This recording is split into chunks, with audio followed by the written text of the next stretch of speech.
Hey everyone, welcome to What Up Clay. It's a channel we're talking about all kinds of things like how to fix it, how to maintain it, how to build it, or in product reviews. Just about anything comes across my desk, really. On my desk now we have a steering gearbox. This right here, it came off a 2005 Excursion.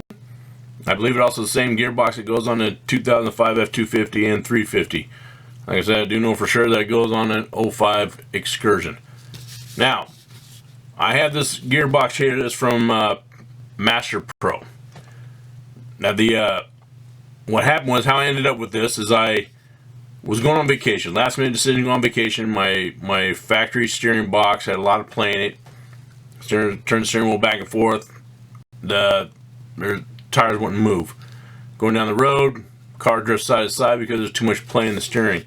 Narrowed it down to the gearbox. How we narrowed that down was, if you turn the input shaft, which goes to the steering wheel, you should be able to get output on it. So if you have input, you should always have output, just like any tip for troubleshooting. Light switch or anything electrical, anything mechanical. If you have input and there's no output, that means it's bad. If you have power going in, no power coming out, it means your switch is bad. So anyways, this here, I'll demonstrate real quick. Can't jack up those teeth because this is my core. I got to turn back in. Anyhow, so if I turn the input shaft, I should be getting some action on the output shaft. But as you can see, I'm turning this thing pretty good. I got some pretty good movement on the input shaft. The output shaft, it's not moving. Now if I move the input shaft more, you can see the output shaft starting to move. So there's something in here that's loose. Now with these gearboxes, there's a bolt back here that you can tighten it down. When you tighten this down, what it does is it brings the gears tighter together. It actually causes the gears to slide, and when they slide, it causes it to get tighter. Well, when I take it apart, you'll be able to see how that works. But, so, if you tighten it down, if the gears are tight and you tighten it down, your steering will get stiff. But if there's still play inside here, you're still not going to get any action. You still have too much play. So you have stiff steering, but yet there's too much play in the steering. Well, that's what's happening. Therefore, I know the gears are good. There's something else inside here that's bad. But I ended up with a MasterPro because it was last minute decision to go on vacation. I asked the mechanic when's the quickest he can get me a gearbox. He said, well, I can get you a MasterPro. So I said, okay, go get me the MasterPro steering gearbox. So I put the first one in. It was bad. Went on my vacation anyways. I just had to deal with it. Came back, put another one in. That one too was bad.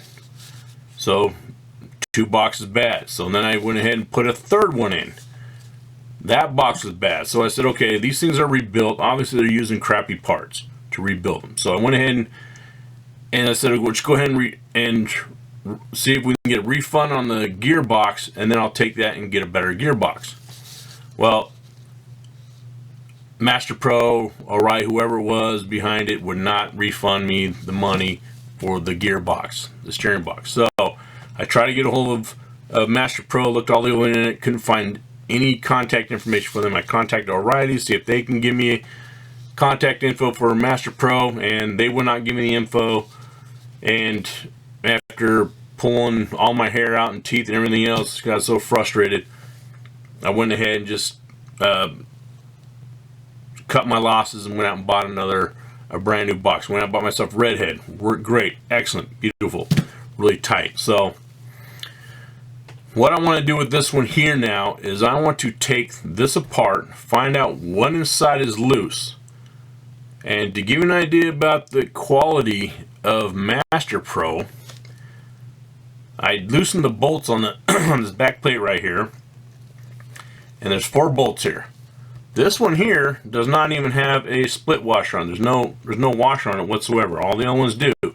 In this situation, you do want a washer between the head of the bolt and the surface, because it's not a flanged head on this bolt. So it's going to give you an idea of the type of quality here. So anyways, let's go ahead and take this thing apart, look inside, see what's going on with it, and see if we can, I don't know, make fun of it or something.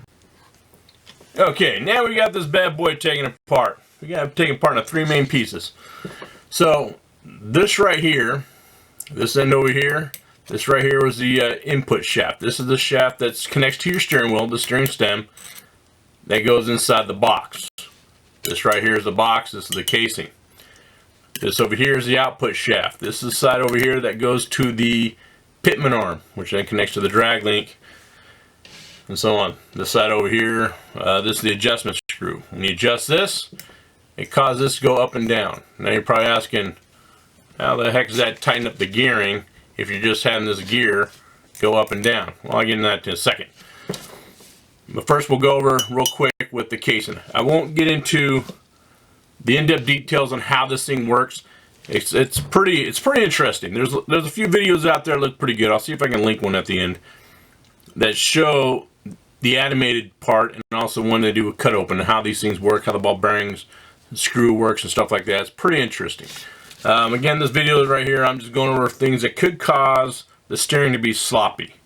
Again, it worked out to where the box itself was bad. It wasn't my steering linkages; those were all checked. Swapped out this part here. Got a red head. Got rave reviews with the red heads, so I decided to go with it. Stop playing around with this thing, and the slop is gone. How I knew that was something internal on this is, like I said, same goes troubleshooting anything. If you're getting input but no output, then that means that this right here is bad. The internals are bad. So let's go over the casing real quick. The casing, what could go wrong inside the casing is, if you look in here on this side, this is the hole that the output shaft comes out of. This one right here. So this section here will pop up out of here. Inside here you have needle bearings, and you also have packing, which are basically just seals. If it's any slop in here whatsoever, your steering's going to be sloppy. If this thing right here is sloppy around, it's going to be sloppy. Your steering's going to be sloppy. I didn't feel any slop in this section here while moving around. So I don't think that was a problem there. Now this end here, this is the end that the input shaft slides in. This right here is the piston. This right here slides inside this hole, and of course this right here mounts on top, bolts on top, so on and so forth.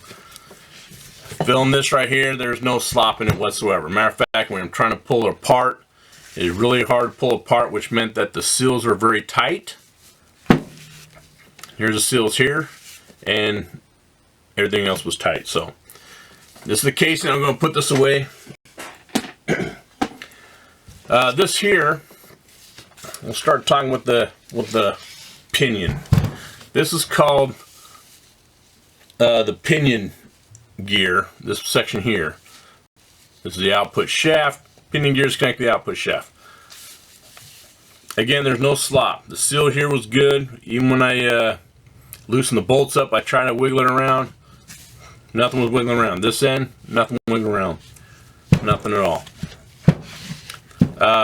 So let me go over the design on this real quick that I didn't like. If you look at this right here, you'll see it's a slot on the top. So when your steering gets loose, sometimes it's because the gears got worn out. If you have big tires, stuff like that, or it's just old, or you turn your car a lot without rolling, it's going to cause a lot of strain on the gears, and it causes them to wear out. Especially if you use old power steering fluid or anything like that, they're not lubing up really good. It can cause wear out. So when you take this bolt here and you screw it in, it causes the gear to move down. Here's the design I don't like about this. If you look at here, that's a slot. Right there, it's a slot. That means you have to use a flathead screwdriver in order to get this thing to screw in. Now, Look at the size of that bolt. That's not a small bolt. That's a pretty big bolt. And on top of that, they painted it. So that makes no sense at all. It's like wiping before you poop. It just doesn't make any sense.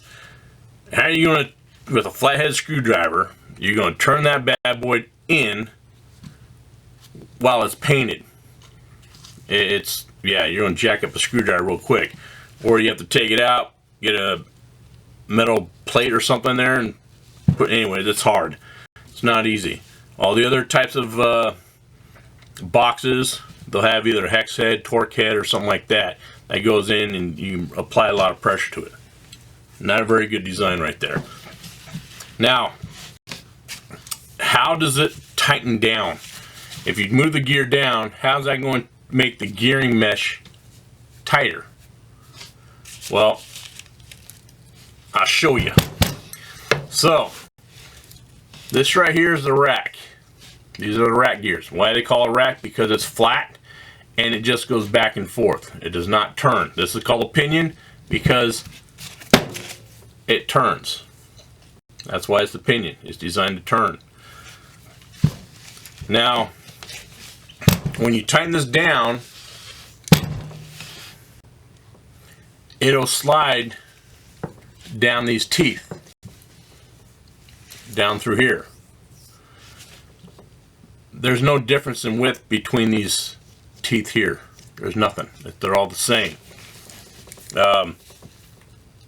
However, if you look at this one closely, it looks like there's no difference in width. However, there is a bit of difference in width. So if I measure the top, the base of the gear, but at the top, I read 15 millimeters. I don't know if you see that. Read 15 millimeters. If I go to the bottom,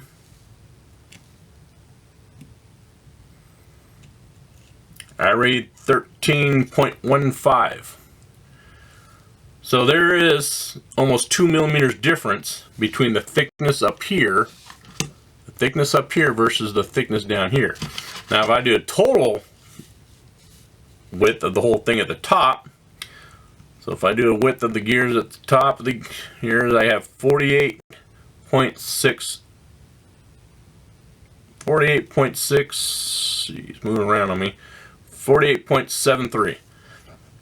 If I go to the bottom section of it and measure it, 46.58. So again, it's almost 2 millimeters difference. So that's how jacking this screw here down and moving these down, that's how it tightens up, because it puts the thick section back in the down lower so that it fills in the space. So again, I didn't find anything wrong with this. This right here was pretty tight, no slop.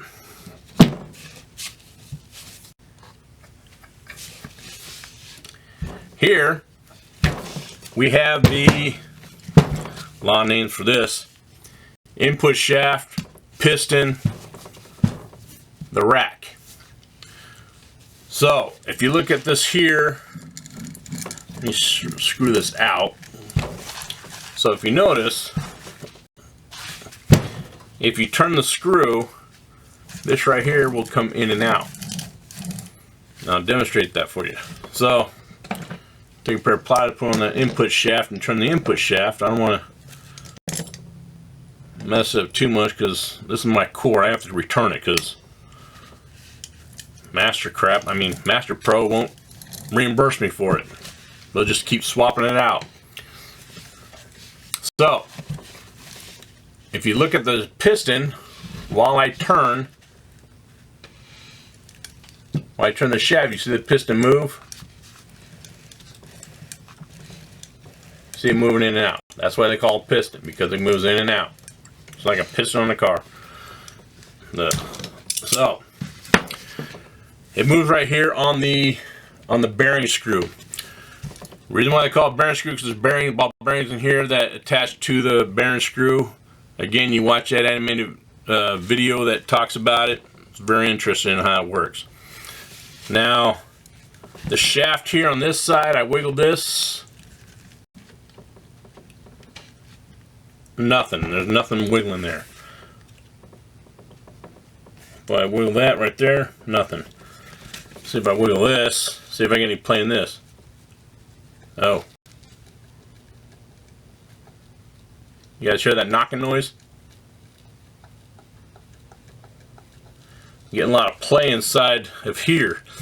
That means that either the bearings in here are too small or the grooves right here are too big. Either way, I'm getting play inside this piston, and that's not good. That's basically where my play is at. Matter of fact, that doesn't sound too smooth in there. So it seemed like to me like the build of this thing wasn't rebuilt properly. They didn't replace everything that needed to be replaced, or they just used poor materials, bad grade materials, but it doesn't work. So there you have it. We found out why this thing's not working. I hope this video was informative to you. It was definitely informative to me. Let me know what was going on inside my box and why it wasn't working right. And let me know not to use that MasterPro again.